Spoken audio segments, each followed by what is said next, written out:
ሁለት በተለመደው መልኩ ሁለት የሚቃረኑ የሚመስሉ ነገሮችን አብሮ የማየት ሙከራ ያክል ክርስትና ሲባል ከክርስትና ጋር ብዙ ጊዜ እንደሚጣላ ክርስትና ከተወራ ፍልስፍና ሊወራ እንደማይችል ፍልስፍና የሚያወሩ ሰዎች ደግሞ በክርስትና ያለውን ነገር በጠቅላላ የትኛውም የኦርቶዶክስም ይሁን የካቶሊኩም ይሁን የፕሮቴስታንት እምነት በኩል ያለውን ነገር አሳንሶ የመመልከት ሁለት የማይገናኙ ዳርና ዳር ያሉ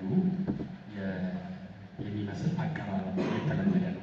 ቀጥታ ወደ ፕሬዘንቴሽኑ ገብቻለሁ። አሁን ይሄንን ነው ዛሬ ለማየት የምንሞክረው። እንግዲህ በጣም ሰፊ ነው ክርስትናም፣ ያው ክርስትና ነው ራሱን የቻለ ሰፊ ነገር ነው። ፍልስፍና ብለን ስናወራ እንደ ፍልስፍና በጣም ሰፊ ብዙ ነገሮች ውስጡ ያሉበት ብዙ ታሪክ፣ ረጅም ታሪክ ያለው ነገር ነው እና ልናነሳ የምንችለው በተወሰነ አንግል ነው። በተለይ በመሰረታዊነት ክርስትና የተመሰረተባቸው የመጀመሪያዎቹ መቶ ክፍለ ዘመናት አካባቢ ላይ በፈላስፎቹ ደግሞ በግሪክ ፍልስፍናና በክርስቲያኖች መካከል የነበረው ግንኙነት ምንድን ነው የሚለውን ነው የምናየው። ከዛ አንጻር ምንድን ነው ዋናው ዓላማችን ነው። ይህንን በማየት ረጅም በኮርስ ከሆነ ረጅም የሚሆን ኮርስ ነው። ያንን ኮርስ አሁን በአንድ ሰዓት በ3 ሰዓት ውስጥ ተነጋግረን እንደማንጨርስ ያው እናንተም ትረዳላችሁ። ዓላማው ግን ምንድን ነው? አሁንም ቢሆን ከቤተ ክርስቲያን ድምፅ ውጭ የሚመስሉ ነገሮችን እንዴት አድርገን ነው ልንመለከት የሚገባው? ዓላማችን መጨረሻ ላይ ይሄን ለማየት ነው። አይ ይሄማ ክርስቲያን አይደለም ብለን ሁሉን ነገር ገፍተን ጥለን መተው ነው ወይንስ ያንን ነገር ለምን እንዴት ብለን የምንሞግትበት አይምሮ ነው ሊኖረን የሚገባው የሚለውን ወደዛ ነው የሚያተኩረው። መጨረሻ ላይ ካነሳም በኋላ የታሪካችን ሂደትም የነበረው ነገር ይሄንን እንዴት እንደሚያሳይ ለመጠቆም በሚመች መልኩ ለማቅረብ እሞክራለሁ። እንግዲህ እንዳልኳችሁ ክርስትና የተመሰረተበት ይህ የምለው ጌታችን መድኃኒታችን ኢየሱስ ክርስቶስ ወደዚህ ምድር ከመጣበት ጊዜ ጀምሮ የመጀመሪያው መቶ ክፍለ ዘመን ወደ ኋላና ወደፊት ያሉትን እነዛን ጊዜያት ነው የምንመለከተው። ምን ነበር የነበረው ፍልስፍና? በዋናነት ይጠቀስበት የነበረው የግሪክ ምድር እና አስተሳሰብ ምን ይመስል ነበረ በወቅቱ? ያ ደግሞ ክርስትና ኢየሩሳሌም ከተመሰረተ በኋላ ከዛ በኋላ በነበረው ጉዞ ውስጥ ያንን ባህል ያንን አስተሳሰብ እንዴት ነበር ያስተናገደው በሚለው በዚህ አጥብበን ነው የምንመለከተው። ከዛ አልፈን በአውሮፓ መካከለኛው ክፍለ ዘመን ፍልስፍና ምን አይነት መልክ ነበረው፣ በየዘመኑ ምን አይነት ለውጦች አመጣ፣ ምን አይነት ፈላስፎች ተነሱ፣ ምን ተናገሩ የሚለውን እንዳስብንል እሱ ሰፊ ስለሚሆን እዛ ውስጥ አንገባም። እንዳስፈላጊነቱ ጠቆም ልናደርግ እንችላለን። አሁን ለፕሬዘንቴሽናችን ሁለት የሆኑ የተለያዩ ዓለሞችን አስቡ። በጥንቷ እንዴት ነበረ ዓለም ላይ የነበረው ስትራክቸር? ያው በመጽሐፍም በእኛ መጽሐፍም ተጽፎ እንደምንመለከተው ጌታ ከመወለዱ ከ700 ከ600 ክፍለ ዘመን በፊት 700 ዓመት 600 ዓመት በፊት ዓለምን በገናናነት ልክ አሁን አሜሪካ ትመራዋለች በምንለው አይነት መልኩ ሲያስተዳድሩ የነበሩ ባቢሎናውያን ናቸው። የባቢሎናውያን ታሪክ መጽሐፍ ቅዱስ ላይ እናገኛለን። ገናና ናቸው፣ ስልጣኔ ያላቸው፣ ትልቅ ጦር አላቸው፣ የስልጣኔያቸው ይወራላቸው።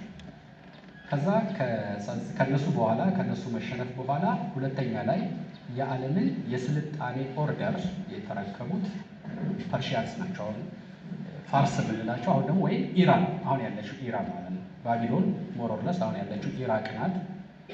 ከዛ በኋላ ያሉት ደግሞ ፋርሳውያን ናቸው። የፋርሳውያን ታሪክም መጽሐፍ ቅዱስ ላይ እናገኛለን፣ ተጽፏል። ስልጣኔ እንግዲህ ከዚህ በኋላ የመጣው ታሪክ ወደ ግሪኮች ታሪክ ይመጣል። ወደ ግሪኮች የግሪክ ስልጣኔ የምንለው ጊዜ ሶስተኛ ላይ የምንጠቅሰው እና ይሄ የግሪክ ስልጣኔ በተለይ አሌክዛንደር ትልቁ ወይም አሌክዛንደር ዘግሬት የሚባል ንጉሥ በግሪክ ከሰለጠነ በኋላ በስፋት ባህሉ የተስፋፋበት ሰፊ የሆነ የሚባለውን የአካባቢውን ግዛት ማስተዳደር የጀመሩበትና ባህላቸው የሰረጸበት ዘመን ነው ያዘመን። ከዛ በኋላ የነሱ አስተዳደር ሲደክም ደግሞ ጌታ ሊወለድ 60 ዓመት እንደዚህ አካባቢ ሲቀረው ሮማውያን ደግሞ የዓለምን ያው አሁን ቅድም ብያቸዋለሁ ሃይራርኪው አሁን አሜሪካ በምንለው ሌቭል እናስበው ገዥነቱን ሮማውያን ያዙት። ስለዚህ ባቢሎን፣ ፋርስ፣ ግሪክ፣ ሮም አራቱ ስልጣኔዎች ናቡከደነጾርን ባየው ምስል ላይ መጽሐፈ ዳንኤል ላይ የምንመለከተው በአራት ምስል የተገለጠው ሰው በእነዚህ መንግስታት ይተረጎማል አይደል? እሱ መጽሐፍትም እንደዛ ተረጎሟል። አሁን ይሄ ነበር የነበረው።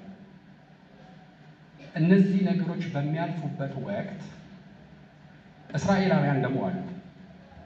የአብርሃም፣ የይስሐቅ፣ የያዕቆብ ልጆች እነሱ እንግዲህ ከባቢሎን ሽንፈት በኋላ በእነዚህ በነገስታቱ ባቢሎናውያን ሲገኑ በባቢሎናውያን ሲተዳደሩ ነበር። ፋርሳውያን ሲገኑ በፋርሳውያን ይተዳደሩ ነበር። ግሪኮችም የመጡ ጊዜ በግሪኮች ባህል ተጽዕኖ ስር ነበሩ። ሮማውያንን ሲመጡ እነ ሄሮድስ እና አውግስጦስ ቄሳር እያለ መጽሐፍ ወንጌል ላይ እንደምናነሳው በዛው አስተዳደር ስር የነበሩ እስራኤላውያን። በዋናነት መኖሪያቸው እስራኤል ነው። አሁን ያለችውን እስራኤልና ትንሽ ሰፋ ይላል። ያው ጆርዳን አሁን የምናውቃቸው ዙሪያ አካባቢዎች ያሉትን ይይዛሉ። እነዚህ እስራኤላውያን የአብርሃም፣ የይስሐቅ፣ የያዕቆብን ቃል ኪዳን የተቀበሉ መጻሕፍት ያሏቸው ኦሪትና ነቢያት መጻሕፍት ያላቸው ለአባቶች የተነገረውን ትንቢት ሲጠብቁ የነበሩ በወቅቱ ከነበሩት ከሌላ ሕዝቦች የተለዩ ናቸው። በእምነታቸው መጻሕፍትን መሰረት ባደረገ መልኩ ለነቢያት ለአባቶች በተነገረው መልኩ አንድ መሲህ ይመጣል። ያ መሲህ ሲመጣ ባቢሎናውያን፣ ፋርስ፣ ግሪክ፣ ሮም ሲገዙት የነበረውን ያንን የአገዛዝ ዘመን አሸንፈን እኛ የምንገንበት ዘመን ይመጣል ብሎ ይጠብቃሉ። እነሱ ደግሞ እንዲህ አይነት ተስፋ ይዘው ነበር። ለምን? መጻሕፍቶቻችን ይሄንን ይናገራሉ። የኦሪት መጻሕፍቶቻችን፣ የብሉይ መጻሕፍቶቻችን ከእስራኤል ወገን የሚወለድ ንጉሥ ይመጣል። ያ ንጉሥ ሲመጣ ምን እናደርጋለን? እኛ ደግሞ በተራችን ነፃነታችንን እናገኛለን፣ የሌሎች ተገዢ መሆናችን ይቆማል ብለው የሚያስቡ ናቸው። ስለዚህ በመጻሕፍቱ በኦሪት በኩል የተሰጠ አንድ ተስፋ አለ። ያን ተስፋ እኛም እናውቀዋለን። በአስተሳሰብ ደረጃ ከዛ ውጪ በእነዚሁ በሚለዋወጡ መንግስታት ስር በአስተሳሰብ ደረጃ ሌላው ያለው ደግሞ ግሪካውያን እንደ ባህል ያስተላለፉት ፍልስፍና ነው። ስለዚህ ከጌታ ልደት በፊት እንደ አስተሳሰብ እንደ እምነት ከወሰድነው ግሪካዊ የሆነ አንድ አስተሳሰብ አለ። በእስራኤላውያን በኩል ደግሞ ሲጠበቅ የነበረ አንድ ተስፋ አለ። ሁለቱ አሉ። እነዚህ አስተሳሰቦች በኋላ ላይ ልክ ጌታ ሲመጣ ሁለቱን ነገሮች ግንኙነታቸውን እንመለከታለን።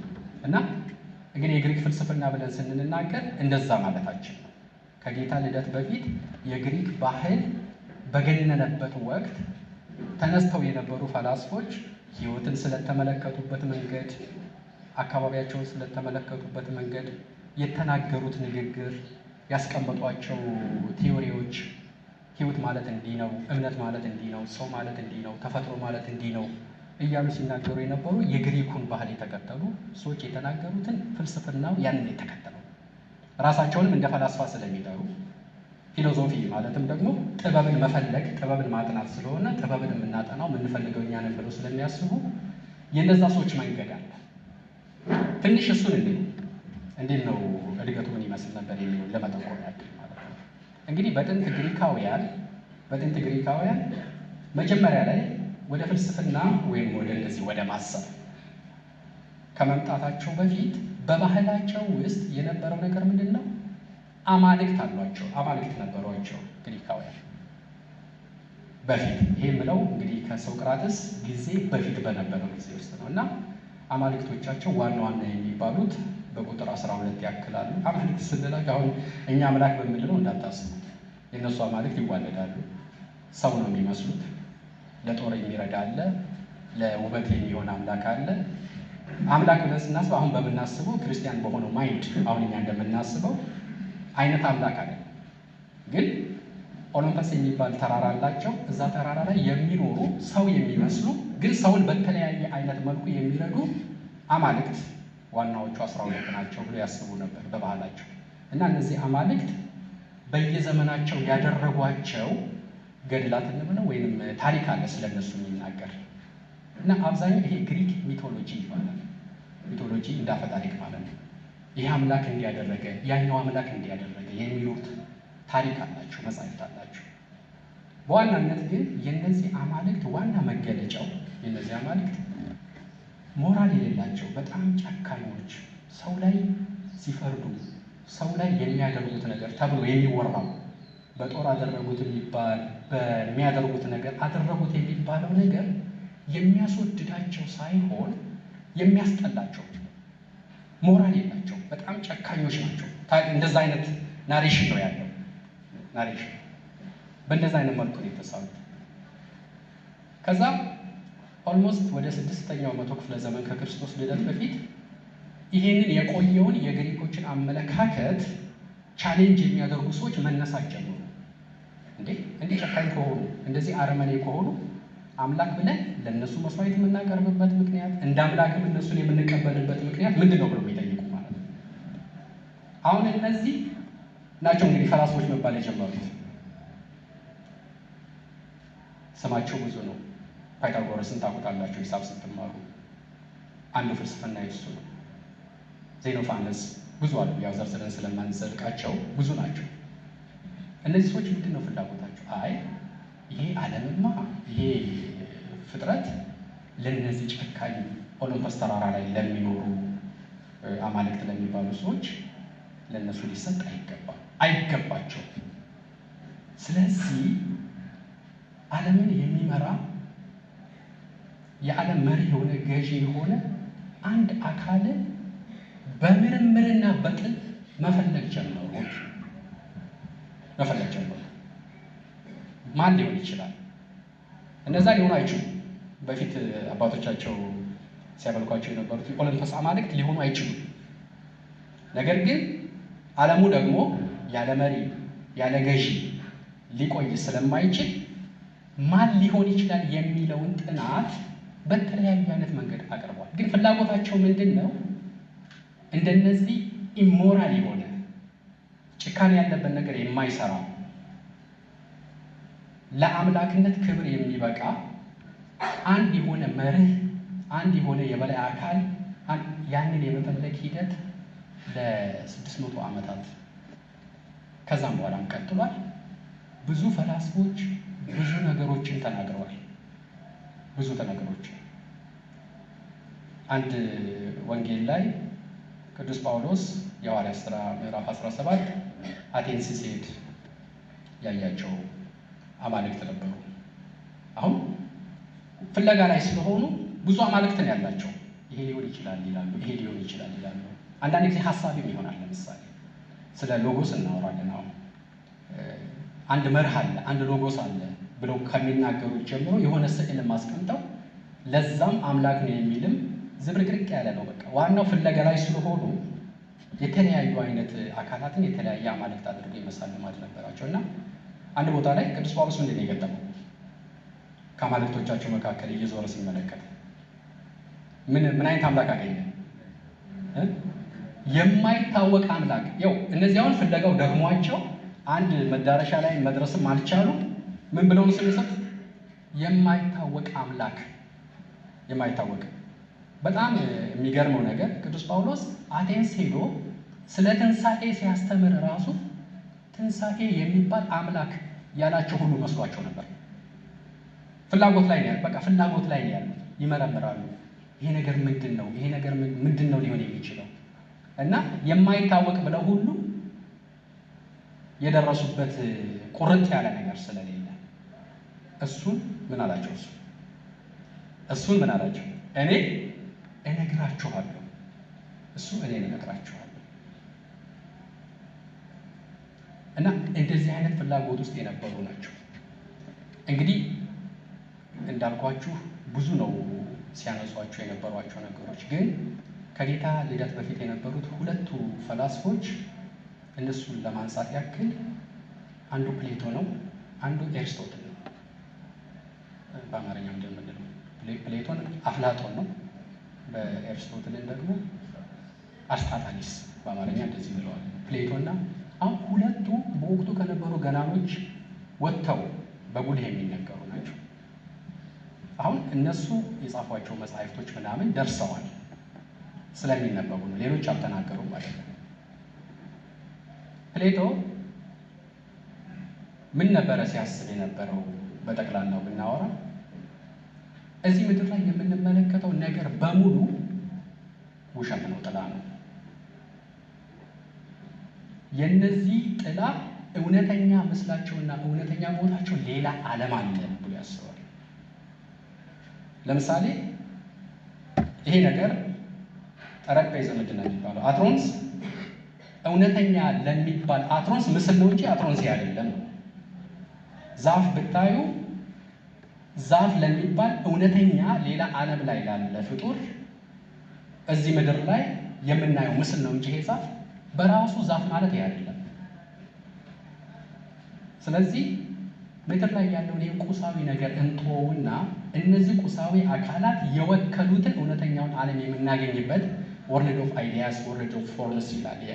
የሀሳቦች ሌላ ዓለም፣ የሀሳቦች ዓለም፣ እውነተኛዎች ነገሮች የሚገኙበት ዓለም፣ እሱን ወደ መፈለግ መሄድ አለብን። ስለዚህ ቁሳዊ የሆነ ነገርን ሁሉ ትቶ ከቁሳዊ ነገሮች ጀርባ ያ ቁሳዊ ነገር የሚወክለውን ነገር መፈለግ አለብን የሚል ትልቅ፣ በዚህ መሰረት የኢቲክስ ስነ ምግባሩን በዚህ መሰረት ያወራል። ፖለቲክሱን በዚህ መሰረት ያወራል። በዚህ መሰረት ያወራል እና እዚህ ምድር ላይ ያሉትን ሰዎች እንዴት ይገልጻቸዋል? ዘፕሌቶ ኬቭ ይባላል። የፕሌቶ ዋሻ እንዴት አድርጎ መሰላችሁ? በወቅቱ የነበሩ ሰዎች ያው ለኛም ቢያወራ እንዲህ ነው የሚያወራው። ይሄ ህዝብ አንድ ዋሻ ውስጥ እንዳለ ህዝብ ነው ይላል። ያ ዋሻ ውስጥ ያለ ህዝብ ከጀርባው እቃዎች አሉ። ከእቃው ጀርባ እሳት አለ። ከፊቱ ደግሞ የዋሻው ግድግዳ አለ። ስለዚህ አሁን እሳቱ ሲነድ ግድግዳው ላይ ምን ልናይ እንችላለን? ምን ልናይ እንችላለን? የእቃዎቹን ምስል አናይም፣ ጥላውን አይደለ? የሰውን ምስል። ስለዚህ ዓለም ላይ ያለ ሰው እሳቱ የፈጠረው ጥላ ግድግዳ ላይ የሳላቸውን ምስሎች የሚመለከት ነው። የዓለም ህዝብ እንዲህ ነው ይላል። ጥላ ነው የሚያየው፣ እውነቱን አይመለከትም። እውነቱ የቱ ጋር ነው ያለው? ለፕሌቶ ከጀርባ ነው ያለው አይደለ? እውነቱ ከጀርባ ነው ያለው ለሱ። ስለዚህ ምን ይላል? ወደ ጀርባ መመልከት የቻሉት ፈላስፎች ብቻ ናቸው። እና ከተሰበሰቡት ሰዎች መካከል አንዱ ከፊት ለፊቱ ግድግዳው ላይ የሚያየው ነገር ሰለቸውና የታሰረበትን ገመድ በጥሶ ወደ ኋላ ሲመለከት ሌላ ዕቃ አለ። እንዴ ዋናው ዕቃ ነካ እዛ ጋር ያለው አይደለም። ዋናው ዕቃ ነካ ያለው እዚህ ጋር ከጀርባ ያለው ነው። አለፍ ብሎ ሲመለከት ዋሻው በር አለው። በሩን አልፎ ሲሄድ ፀሐይ የምትባል ነገር አለች። ይሄንን ተአምር አይቶ ወደዛ ወደ ታሰቡት ጓደኞቹ መጣና አይ እንደዚህ እኮ ብዬ እንደዚህ አይቼ መጣው ሲል እብድን አሉት። ማለት ከዛ ጥላ ውጪ ዓለም የለም ብለው ስለሚያስቡ ነው እብድን ያሉት። ስለዚህ እኛ እብድነን፣ ፈላስፋ እብድ ነው የሚባለው በዚህ መሰረት ነው ይላሉ እሱ። ሌላው ሊያዩ ያልቻለውን ነገር ማየት ስለቻለን ነው። ይሄን ያክል ነው፣ የእምነት ያክል ነው፣ የሃይማኖት ያክል ነው አስተሳሰባቸው። ቀላል እንዳይመስላል። የእሱ ተማሪ የሆነው ኤርስቶትል 20 ዓመት ፕሌቶ ስር ከተማረ በኋላ የፕሌቶን ትምህርት ነው የተቃወመው። አንተ የምትለው ወርልድ ኦፍ አይዲያ እነዛ ጥላ ናቸው፣ ይሄ ጥላ ነው፣ እውነተኛው ያለው ሌላ ቦታ ነው የሚለው ነገር ሐሰት ነው። እውነት ያለው እዚሁ የሚታየው ነገር ነው። ጠረጴዛ ማለት ይሄው ነው፣ ወንበር ማለት ይሄው ነው።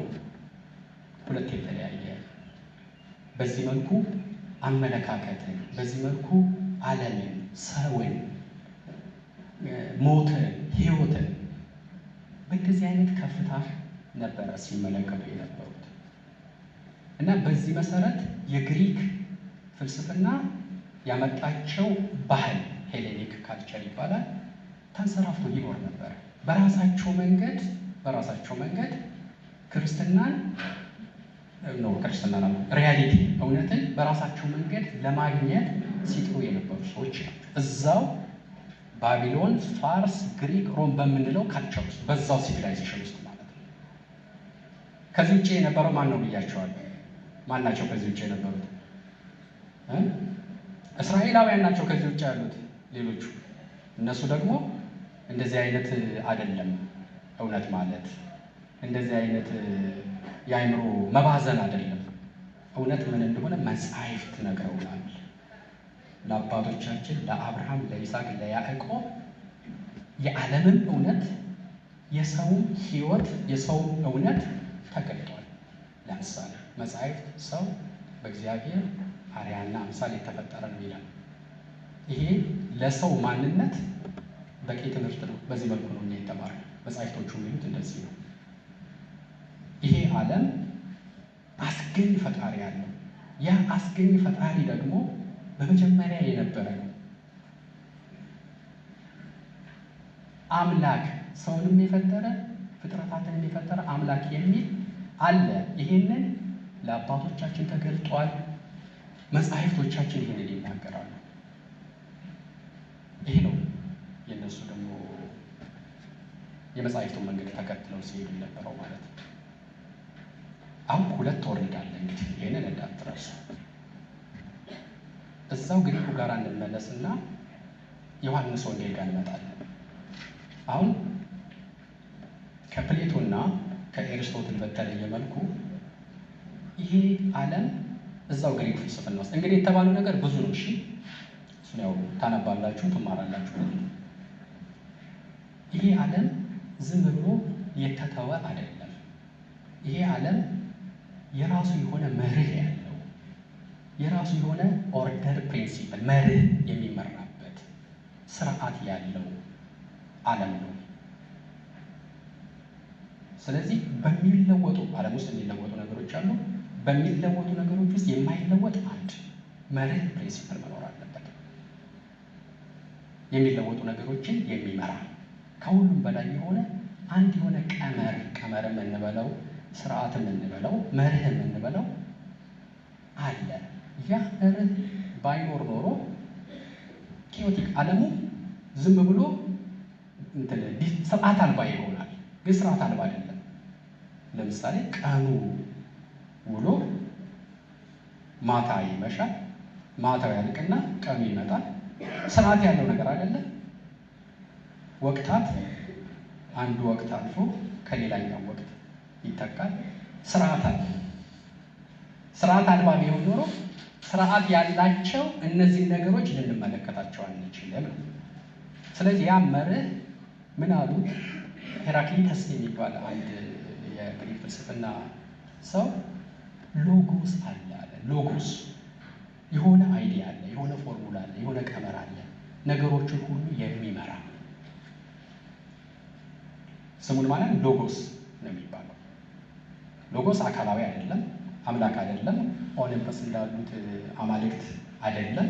ሀሳብ ነው፣ ቀመር ነው፣ ፕሪንሲፕል ነው፣ ህግ ነው። ዓለማትን የሚመራ ስርዓት የሚያስይዝ እሱ ነው የሚል ነገር ተናግሯል። አሁን የሚገርመው ኮኢንሲደንስ አጋጣሚው ሎጎስ እንዲህ ነው ብሎ የተናገረው ሄራክሊተስ ኤፌሶን ነው አገሩ።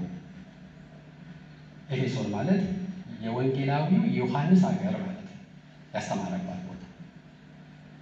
አሁን ወንጌላዊ ዮሐንስ ምን አደረገ ነው? ከዛ በኋላ ወንጌላዊ ዮሐንስ ወንጌል ሲጀምር እንዲህ ነው የሚለው፣ በመጀመሪያ ቃል ነበር። ይሄ አማርኛው ትርጉም ነው። በእንግሊዝኛ የተተረጎመበት ነገር ቃል ነው የሚለው። በግሪኩ የሚለው ኤንአርኬን ኤሆሎጎስ ምን ማለት ነው? በመጀመሪያ ሎጎስ ነበረ ነው የሚለው። ሎጎስ ነው ቃል ተብሎ የተተረጎመ። ሎጎስ ለግሪኮች እንዴት ናቸው? እንዴት ነው ብያቸዋል? ፕሪንሲፕል ነው። ስለዚህ አሁን አንድ ግሪካዊ ሰው ሲያነብ ወይም ያን ፍልስፍና የሚያውቅ ሰው ሲያነብ የማንን ንግግር እየተናገረ ይመስላል? የሄራክሊተስን ይመስላል። እንደ ሄራክሊተስ የሚያስብ ይመስላል። አንድ ፕሪንሲፕል አለ። አዎ ግሪኮች እንደሚያስቡት አንድ ፕሪንሲፕል አለ። ዝሮ አይደለም፣ የማይለወጥ የሚለወጡ ነገሮችን የሚመራ ሎጎስ የሚባል ፕሪንሲፕል አለ። ያለ ይመስላል መጀመሪያ ላይ። አሁን ያንን ነው የሚሞላው። ልክ የማይታወቅ አምላክ የሚለውን እንደሞላው ጳውሎስ ማለት ነው።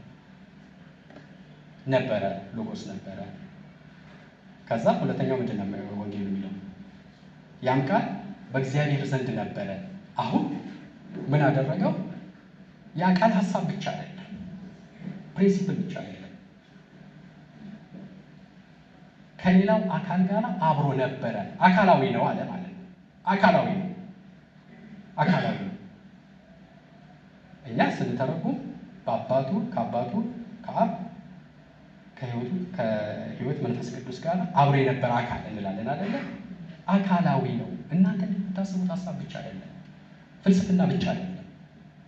መጀመሪያም በአባቱ ዘንድ ነበረ፣ መጀመሪያ ነበረ፣ እሱም በአባቱ ዘንድ ነበረ፣ እሱም እግዚአብሔር ነበረ።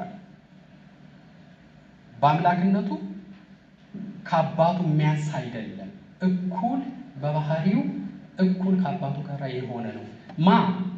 ሎጎስ ሄራክሊተስ እንዲያለው ሎጎስ ያውቃል። ለሄራክሊተስ ሀሳብ ነው። ዲሞክራሲ፣ ሳይንስ ምናምን እንደምንላቸው ሀሳብ ነው ለሱ እንጂ እንደዚህ አካላዊ አይደለም። አካላዊ ስለሆነ መርህ፣ አካላዊ ስለሆነ ገዢ፣ አካላዊ ስለሆነ አይደለም የሚያስበው። ዝብርቅርቅ ያለውን ነገር ሊመራ ይችላል። ክርስቲያን አደረገው ያንን አስተሳሰብ ማለት ነው። ከዛ ወርዶ እታች ምን አለ? ያም ቃል ምን ሆነ? ሥጋ ሆነ፣ በመካከላችንም ተገለጠ፣ አየነው። ሀሳብ አይደለም፣ ማውጣት ማውረድ ብቻ አይደለም። አውላላ ሜዳ ላይ ቆሞ ይሄንን የሚመራው መርህ ማን ነው ብሎ የሆነ ነገር ላይ መድረስ ብቻ አይደለም። ያ ዓለምን የሚመራው የበላይ ትልቁ ኃይል ጥንት በሌለው ጥንት የነበረ አካላዊ ነው፣ በእግዚአብሔር ዘንድ ነበረ። በዘመናችን ደግሞ ሥጋን ተዋህዶ የተገለጠ የቅድስት ድንግል ማርያም ልጅ ነው። ስለዚህ የመርሆች ሁሉ መርህ፣ ነገሮችን ሁሉ ስርዓት የሚያስይዘው ማን ነው? እሱ ነው። በዘመናችን ተገልጦ ያየ ነው። ክርስትና ለዓለም ይዞ የመጣው ነገር ይሄንን ነው። ለዓለም ይዞ የመጣው ነገር በሀሳብ ላይ አንመሰረትም። ምን ሊሆን ይችላል ብለን ደክመን የደረስንበት የሆነን ነገር ነው አንልም። የተገለጠ ሕይወት ሆነ ሲመላለስ የታየ አንድ አካል፣ ሲያስተምር የነበረ አንድ አካል፣ ግሪካውያን በፍለጋ ሲደክሙለት የነበረው አካል እሱ ነው። ከእንደገናስ እስራኤላውያን በመጻሕፍቶቻቸው ሲጠብቁት የነበረው አካል እሱ ነው።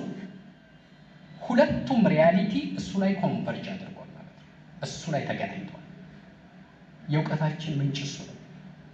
የሪያሊቲ ሁሉ መጨረሻ እሱ ነው። እሱ ነው። በአባቱ እቅድ የነበረውን እሱ ምን አደረገልን ይላል? ምን አደረገልን? ተረከልን። የሕይወትን ምስጢር፣ የሕይወትን ምንነት፣ የሰውን ምስጢር፣ የሰውን ምንነት፣ የተፈጥሮን ምስጢር፣ የተፈጥሮን ምንነት፣ በፊትም አሁንም ወደፊትም ያለውን ከሰው ሕሊና ሁሉ የተሰወረውን ከሰው አቅም በላይ የሆነውን ነገር እሱ አደረገ፣ ነገረን፣ እሱ ሰበከ። ስለዚህ ዮሐንስ ወንጌል እንደ አንድ ክርስቲያን ለግሪኮች ምንድን ያደረገው? እውነት በሀሳብ ደረጃ ብቻ ያለ ሰዎች አውርተው ደክመው መጨረሻ ላይ የደረሱበት ነገር ላይ የሚመሰረት ሳይሆን እውነት ራሱ እግዚአብሔር ፈቅዶ የገለጠው ነው። የዚህ ምስክሮች ነን እኛ ለግሪኮች። ግሪካዊ ለሆነ ሰው አይገባው። ቅዱስ ጳውሎስ ምን ይላል? ለግሪክ ሰው ሞኝነት አይደል? ሞኝነት ነው የሚመስለው። ምክንያቱም ለእነሱ እንዳልኳችሁ ነው፣ በጣም የተራቀቀ ቀመር ላይ መድረስ ነው። ያ የተራቀቀን ቀመር እሱ ይሄኛው ሕግ ነው፣ ይሄኛው ፕሪንሲፕል ነው የነገሮች ሁሉ መጨረሻ ማለት እንጂ ክርስቲያኖች በዘመናችን ሐዋርያት በዘመናችን ተገለጠ ስለሚሉት አካል አይደለም። ሞኝነት የሚመስለው እንደዛ ነው።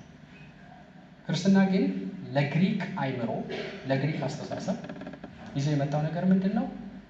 እውነት፣ እናንተ የምትፈልጉት መርህ፣ እናንተ የምትሉት ፍለጋ በዘመናችን ስጋን ተዋህዶ በመካከላችን ተመላልሶ አይተነዋል። ለእስራኤላውያን ደግሞ በመጻሕፍቱ ሲጠበቅ የነበረው ተስፋ እጃችሁ ላይ የያዛችኋቸው መጽሐፎች ተተርጉሞ በዘመናችን ስጋን ተዋህዶ እውነትን አይተነዋል።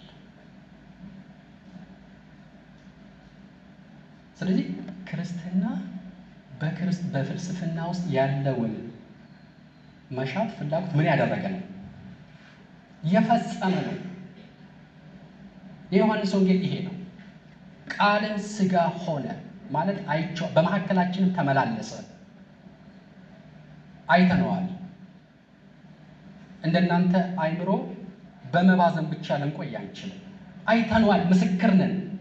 ከሱ ከገለጠው ህይወት ውጪ ልክ እንደ ግሪክ አይምሮ አውላላ ሜዳ ላይ ወጥቶ ሌላ እውነትን፣ ሌላ እውቀትን፣ ሌላ ምስጢርን አንፈልግም። ስለዚህ ክርስትናን ገፉት ወይስ ሞሉት? ዝምማ ማለት አይቻልም። ክርስትናን ገፉት ሞሉት? ገፉት ሞሉት? ዮሐንስ ምንድን ነው ያደረገው? በፍልስፍናን ገፋው ወይንስ ያለበትን እንከን ሞላው? ሞላው። ትልቁ እውነት እኔ ጋር ያለው አለ ወንጌላዊ ዮሐንስ እንደ ደቀ መዝሙር፣ እንደ ክርስቲያን ትልቁ እውነት አሁን ይሄ ነው። እንግዲህ እኛ ጋር የሚመጣው ከዚህ በኋላ ያለው የአበውንም ታሪክ ስንመለከት በቤተ ክርስቲያን ታሪክ ውስጥ የምንመለከተው ነገር ይሄ ነው። ክርስቲያን፣ ኦርቶዶክሳውያን ክርስቲያን በተለይ ትልቁ እውነት እኛ ጋራ ነው ያለው የሚል እምነት፣ የሚል መረዳት ሊኖራቸው ይገባል። ይሄ ከሌለን ዋጋ የለም።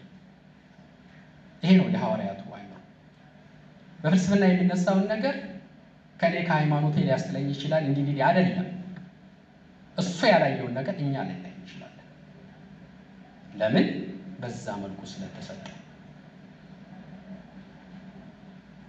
በሌላውም አይነት አስተሳሰብ፣ በሌላውም አይነት እምነትም ልንል እስልምናም ልንል እንችላለን። እስልምና ውስጥ የሚታዩ አንዳንድ እውነቶች ቢኖሩ የጎደላቸውን እውነት ጨምሮ ፍጹም የሆነውን እምነት ግን ሊገልጥ የሚችለው ክርስትና ነው። አቻና አቻ ሊሆኑ አይችሉም። አቻና ላቻ ሊሆኑ አይችሉም። እኔም እኮ የራሴ ነገር አለኝ ብሎ ከሌላ እምነት ጋር የሚወዳደር አይደለም ክርስትና። አቻ አይደለም፣ ፒር ቱ ፒር አይደለም፣ ትከሻ ለትከሻ አይደለም። የመጨረሻውን ነገር ነው የሚናገረው። አንድ ፈላስፋ ለምሳሌ ሰው ክቡር ነው ቢል፣ ወይም የሆነ እምነት እናንሳና ሰው ክቡር ነው ቢል ይህ ስህተት ነው አይደለም? አይደለ እንዴ? ሰው ክቡር ነው በላይ ክቡር ነው ከሚለው በላይ ያለ የምንነግረው ግን ነገር አለ ነው። እኛ ልክ ነው፣ እዚህ ጋር ልክ ነው። ሌላ ይሄንን የሚመስሉ የሌሎች ነገሮችም ይኖራሉ። ስለዚህ ነው ክርስቲያኒቲ ኢዝ ዘ ካልሚኔሽን ኦፍ ኦል ሪሊጂንስ ይላሉ ሊቃውንት። የሃይማኖቶች ሁሉ ፍጻሜ። ሃይማኖቶች የሆነ ቅንጣት እምነት አለን ቢሉ ሂንዱይዝም የምንበለው፣ ቡዲዝም የምንበለው፣ ኢስላም የምንበለው፣ ሌሎች ደግሞ በክርስትና ውስጥ የወጡ ዲኖሚኔሽኖች የምንበል የሆኑ እውነት ቢኖራቸው የእውነቱ ሁሉ መጠቅለያ ግን ማለት ክርስትና ነው። ይህ እኮ መመካት እኮ ለመፎከር እኮ አይደለም። እውነት ነው የተገለጠው። ያ አምላክ እዚህ ምድር ላይ የተገለጠው አምላክ ሁሉን ተርኮልናል። በአባቱ እቅፍ ያለውን ያልነገረን ነገር የለም። ሞት አንፈራም ስንል እኮ የሞት ምንነትን የህይወት ምንነትን በተረዳ መልኩ ስለተገለጠ ነው። ፉከራ ነው እንዴ? ሞት ምንድን ነው የሚለውን ነገር በዚህ ዘመን መክፈቻውን ቅድም ሲል አልነበረ? በሞቱ ሞትን ደምስሶ ይሄ እኮ ትልቅ እምነት ነው። ሌላ ፈላስፋ እኮ እንዲህ አይልም። ከሞት በኋላ ያለው ነገር እንዳይመለከተኝም እዚሁ ባለሁበት እንደፈለኩ ልኖር እኮ ነው የሚለው። ሞት ላይ እንደዚህ አይነት አቋም እኮ የለው። አብዛኛው ሳይንቲፊክ የምንበለው ፊሎዞፊካል የሆኑ አስተሳሰቦች ከሞት በኋላ ያለው ነገር ውስጥ ብዙ እጃቸውን አይከቱም። አናቅም፣ እርግጠኛ አይደለንም ስለሚል ሞት ላይ እኮ በእንደዚህ አይነት እርግጠኝነት መናገር የሚቻለው በክርስትና ነው። በክርስትና ነው ሞት ላይ እንዲህ አይነት እርግጠኝነት። የጳውሎስን ንግግር አትርሱ። መውጊያ ሄዳለ ያለ አይ ሞቼ ስላላየሁት ስለ ሞት ልናገር አልችልም ማለት ነው። በደንብ ዲፋይን ተደርጓል። ይሄ በጌታ ሞት ነው፣ በሱ ሞት ነው ያወቀው። ድል ሲነሳ ሞትን እኮ አይተነው ነው ስለ ሞት የምንናገረው። በሞቱ ሞት እንደመሰሰ ያለው እኮ ታሪክ አይደል ሆኖ ያየነው ነው። ዓርብ ቀን የነበረው ሞቱ በእሁዱ ትንሣኤ ሲነሳ ታሪክ ነው፣ ታይቷል። ይህንን የመሰከሩ ደቀ መዛሙርት አሉ። አስተውሉ። የትንሣኤ ቀን የሚነበበው ወንጌል መግደላዊት ማርያም ናት። መግደላዊት ማርያም እንድናስበው ነው። መግደላዊት ማርያም ሌሊት ሄዳ ያየችው ነገር፣ ከዛ በኋላ የእሷን ወሬ ተመልክተው ሰምተው ጴጥሮስና ዮሐንስ ሁለቱ ከእንደገና መቃብር ሄደው መቃብሩ ባዶ መሆኑን አይተው በምን አይነት ተጨባጭ መንገድ ሞቱ እንደተሸነፈ ወንጌሉ ሲያጸናው ነው።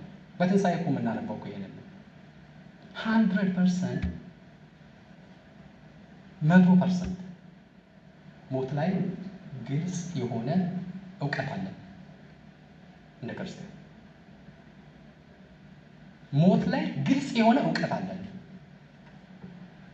ይሄንን የትኛውም ፈላስፋ የትኛውም ሳይንቲስት ለምን ማስረጃ ላገኝ አልችልም? በሳይንስ ላረጋግጥ አልችልም። እኛ ግን እንሰጣቸዋለን። ይሄ እውነት ነው። ገባችሁ አይደል? ይሄን እውቀት እንሰጣቸው የምንችለው እኛ ለምን ተገልጧል። እኛንን መሙያውን የምንሰጠው ስለ ሰው የፈለገውን ያክል ሳይንቲፊካሊ እና ፊሎሶፊካሊ የሆነ ነገር ቢነገር ስለ ሰው የመጨረሻ የምንናገረውን ነገር ልንናገር የምንችለው በልበ ሙሉ ክርስቲያኖች ናቸው። ስለተገለጠ፣ ስለተነገረን፣ ስላየነው ሕይወት ተገልጦ አየን ይላል ዮሐንስ ወንጌል መልእክቱ ላይ በመካከላችን ሲመላለስ አየነው። ይሄ በክርስትና ብቻ ነው የሚቻለው። ስለዚህ በፍልስፍና ያለ እውቀት፣ በሌላ እምነት ያለ እውቀት፣ በሆነ ባህል ውስጥ ያለ እውቀት በክርስትና ይሞላል። እዚህ ላይ እርግጠኛ ነን። እምነትም ማለት ይሄ ነው። የሚመጣውን ሕይወት ተስፋ እናደርጋለን። እንዴት እርግጠኛ ሆናችሁ ነው ተስፋ የምታደርጉ? እርግጠኛ በምንሆንበት መልኩ ተገልጦ ስላየ ነው። ሐዋርያት እኮ ምን ነበር የሚናገሩት ስለ ራሳቸው? የምን ምስክሮች ነን ይላሉ? የትንሣኤው ምስክሮች ነን ይላሉ። ይሄ ማለት እኮ ሞት ላይና ሕይወት ላይ ክሊር የሆነ አንደርስታንዲንግ አለን ማለት ነው። ለምስክርነት ያው የሚያበቃ። ስለዚህ በፍልስፍና ያለን እውቀት፣ በሳይንስ ያለን እውቀት ክርስትና ይሞላዋል። የሆነ እውቀት እዛ ካለ ያልደረሱበትን እውቀት ይሞላዋል። የተሳሳቱበትን ያቀነዋል። ሞኝነት አይደለም ክርስትና። የኛ አባቶች በተረዳ ነገር ባወቅ ነው ይላሉ። በጣም ስትሮንግ ንግግር እኮ ነው። ዊዝ ሃይ ኮንፊርሜሽን ማለት ነው እንግዲህ እንግሊዝኛ በተረዳ ነገር ምንም ጥርጣሬ ሳይኖረን። የእነሱን ቮካብለሪ ማወቅ ያስፈልጋል። የኛን አባቶች ንግግር በተረዳ ነገር ምንም ጥርጣሬ ሳይገባል ልባችን ሳይከፈል ባወቅነውና ባመንነው ይላል። ይሄንን የሚሰጠው ምንድነው? ክርስትና ማለት ነው። እንግዲህ ይሄንን ዮሐንስ ከተናገረ በኋላ ትንሽ ጊዜ ውስጥ የማየው ምንድነው? ከዚህ በኋላ ባለው የቤተ ክርስቲያን ታሪክ ውስጥ እንግዲህ ለግሪኩም ስለተሰበከ ለእስራኤላውያንም ስለተሰበኩ ከጌታ እርገት በኋላ ሐዋርያትን ማስተማር ከጀመሩ በኋላ የነበረችው የመጀመሪያዋ ቤተክርስቲያን ውስጥ ሲመጡ የነበሩ ሰዎች ግማሾቹ ከግሪክ ባክግራውንድ ይመጡ የነበሩ ናቸው። ግማሾቹ ደግሞ ከመጻሕፍቱ ከዚህ ከአይሁድ ከእስራኤላውያን ሲመጡ ሐዋርያት ለምሳሌ በእስራኤላውያን መስመር ነው የመጡት። ከግሪክ አስተሳሰብም ወደ ክርስትና የመጡ ነበሩ። ስለዚህ ግሪኮችና የግሪክ ባህል ማለት ነው እና የእስራኤላውያንን ባህል ሁለቱንም አንድ አድርገው የነበሩ ቤተክርስቲያንን የመሰረቱ ህዝቦች ነበሩ መጀመሪያው መቶ ክፍለ ዘመን። አሁን ከተለያየ ባህል ስለመጡ ግጭቱ ወዲያውኑ ነው የጀመረው። በነገራችን ላይ ግጭቱ የሐዋርያት ሥራ ምዕራፍ 15 ላይ ምግብ ላይ ተጣሉ። ትዝ ይላችሁ እንደሆነ በምግብ ተጣልተው ሲኖዶስ ተደረገ። ለምን? እነዛ ግሪካውያን ናቸው። የእስራኤላውያንን ስርዓት አያውቁም። መጻሕፍት የሚያዘውንና የሚያስተምረውን ነገር አያውቁም። በነበራቸው ያበላል መንገድ ነው ሲበሉ የነበረው። እስራኤላውያን ደግሞ መጻሕፍቷቸው የሚያዙላቸውን ያበላል ስርዓት አላቸው። ከዛ ቤተክርስቲያን ውስጥ ሲገናኙ እንዲህ አይበላም እንዲህ ነው የሚበላው የሚል ክርክር መጣ ማለት ነው።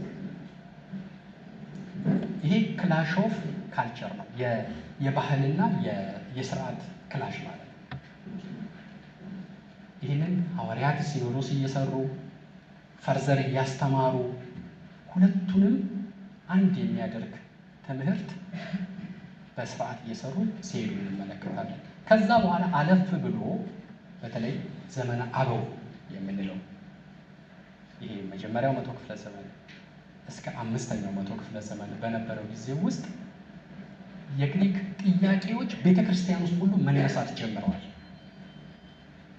አባቶች ሲያወሩ የነበረበት ቋንቋው ራሱ እንደ ግሪክ ነው። አንደኛ የአዲስ ኪዳን መጻሕፍት የተጻፉት ቅድም እንደጠቀስኩላችሁ በግሪክ ነው። በግሪክ ነው የተጻፉት አብዛኞቹ፣ ኦልሞስት ሁሉ ከማቴዎስ ወንጌል ውጭ። ከዛ በኋላ የነበሩት አበው ስልጣኔ በግሪክ ስለሆነ ሲያስተምሩ የነበረው በግሪክ ቋንቋ ነው። በግሪክ ቋንቋ ነው ሲያስተምሩ የነበረው። እነ ዮሐንስ አፈወርቅ፣ እነ ባስፊሊዮስ፣ እነ ጎርጎርዮስ ዘኢንዚናዙ ዘኑሲስ ሁሉም ሲያስተምሩ የነበረው በግሪክ ቋንቋ ነው። ከግሪክ ፍልስፍና ደግሞ ወደ ቤተክርስቲያን የመጡ ነበሩ። አበው ምን አረጉ? ባጭሩ ከግሪክ ፍልስፍና የመጡትን ሰዎች የነሱን ቋንቋ በማስተማር የነሱን ቋንቋ በመናገር ምን አረጓቸው? ክርስቲያን አረጓቸው። አንድ ዋና ምሳሌ ራሱ ዮሐንስ አፈወርቅ ነው። ዮሐንስ አፈወርቅ አለ ከሚባል ታላቅ የግሪክ ፍልስፍና ስር ነው የተማረው። ያን ትምህርቱ ግን እንደ ፈላስፎቹ አይደለም ያደረገው። ቅዱስ አፉን አፈወርቅ ብለን የጠራንበት የቤተ ክርስቲያን መምህር ነው። ከዛ ነው ወደ ያኛው እውቀት ይዞት አልሄደም። ቤተ ክርስቲያን ታግላለች። ያንን ካልቸር በትክክል ቻሌንጅ አድርጋለች። ለምን? የያዘችው እውነት ትልቅ ነው። ከግሪክ ፍልስፍና ጋር ነበረ የመጀመሪያዎቹ 500 ክፍለ ዘመናት የነበረው ክርክር። እሱ በጣም ሰፊ ነው። በጣም ብዙ መጻሕፍት የሚያስነብብ ነው። ወጣቶች ናችሁ እናንተም ልታውቁ የሚገባው የምታጠኑት ነገር ነው። እሱ ግን ቁም ነገሩ ምንድን ነው? የዘመኑን ችግር የዘመኑን ጥያቄ በዘመኑ ቋንቋ በዘመኑ መንገድ አስተምረው ጽፈው የቤተ ክርስቲያን እውነታ የክርስትና እውነታ ከነዛ ከሚሉት ሁሉ የበላይ መሆኑን ያሳዩ አበው ናቸው። ቅዱስ አትናቴዎስ፣ ቅዱስ ቄርሎስ የምንጠራቸው አባቶች በዛ ዘመን የነበሩ ሁሉ የዘመኑን ጥያቄ በዘመኑ መንገድ የመለሱ ናቸው። በሚያሳምን ትሩፋቱ አሁንም እኛ ጋር በሚደርሱ ነው ማለት ነው። በሚደርሱ ነው። እሺ አሁን ምንድነው እያልኩ ያለሁት ነው። መጀመሪያ ላይ ወደ አነሳሁላችሁ ነገር ላንሳና ላቆም። ክርስትናና ፍልስፍና ሲባል ፈላስፋን እንደ እብድ የምንሸሸው አይደለም። ፍልስፍናን እንደ እብድ የምንሸሸው አይደለም። ፍልስፍና ማለት በራሱ እንደሆነ ጋኔን የሚያስፈራ ነገር አይደለም። አስተሳሰብ ነው። ፖለቲከኛ ፖለቲካዊ አስተሳሰብ አለ። የግድ ፕሌቶ መሆን የለበትም። ጸጉሩን አጎፍሮ እንዲህ የሆነ አሁን ፈላስፋ ከጥበብ ጋር ሰው አለባበሱንም ጸጉሩን የሚቀይር የለም በዛ ይመጣ ይመስል እንደዛ እኮ ያደርጋሉ። እንደዛ አይደለም እኮ ውስጥ ነው ጉዳዩ ያለው እንጂ ከላይ አይደለም። እንደዛ አይነት ሰዎች አይደለም። ሁሉም ነገር ከጀርባው የራሱ ፍልስፍና አለ። ለዚህ ነው አንዳንዱ ክርስቲያናዊ ፍልስፍና የሚል ቃል ይጠቀማል። ክርስቲያኖችም የራሳቸው ፍልስፍና አላቸው የሚለው ማለት ነው። የትኛውም አይነት አስተሳሰብ ከፖለቲካው ይምጣ፣ የትኛውም አይነት አስተሳሰብ ከባህልም ይምጣ፣ ከታሪክም ይምጣ፣ ከሳይንስም ይምጣ፣ ከየትኛውም መንገድ ይምጣ፣ ያ የመጣውን ነገር ቤተክርስቲያን መልስ አላት። መንገዷም የሚያሳየው ታሪኩም የሚያሳየው ይሄ ነው። ለመጣው ጥያቄ ሲመልሱ የነበሩ የቤተክርስቲያን አባቶች ናቸው እንጂ ሲሸሹ የነበሩ አይደለም የሚያሳየው ይሄ ወጣት። ስለዚህ ምንም የሚያሸሸው ነገር የለም። የቤት ስራው ግን ምንድን ነው? የቤት ስራው ጠንካራ ነው። ጠንቅቆ የራስን ማወቅ፣ ጠንቅቆ የሌላውን መስማት ያስፈልጋል። በጀብድ አይሆንማ። እንዲህ ስላለ ብቻ በፉከራ አይሆንም። የራስን ጠንቅቆ ማወቅ ወጣት ናችሁ። ይሄንን መጠየቅ ያስፈልጋል። ይሄንን መመርመር ያስፈልጋል። ከእንደገና የራስን ጠንቅቆ ማወቅ ያስፈልጋል። የአባቶቻችን ልጆች የሚያስብለን ይሄ ነው የሚያስብለን። ስለዚህ ክርስትናና ፍልስፍና የምንበለው፣ ክርስትናና እስልምና የምንበለው፣ ክርስትናና ፖለቲክስ የምንበለው፣ ክርስትናና የፈለገ ሌላ ነገር የምንበለው በክርስትና ያለው እውነት እነሱ ጋር ያለውን እውነት እንደሚበልጥ ስለማምን ጽኑ እምነት ስላለ እነዛ እሞላቸዋለሁ እንጂ አልሻቸውም። አባቶቻችንም ያደረጉት ነገር ይሄ። ስለዚህ ግን ዝግጅት ያስፈልጋል። በደንብ መመርመር ያስፈልጋል። አሁን አንዳንዴ እንግዲህ ታነሱት ይሆናል በጥያቄ በኋላ ላይ መመርመር ወደ ክህደት ይመራል፣ ወደ ጥርጣሬ ይመራል። ነው እንደዚህ ከሆነ ትምህርት ቤት አትገቡ። አሁን ትምህርት ቤት ያልገባ ሰው አለ እንዴ? እንዲህ ልንል አንችልም።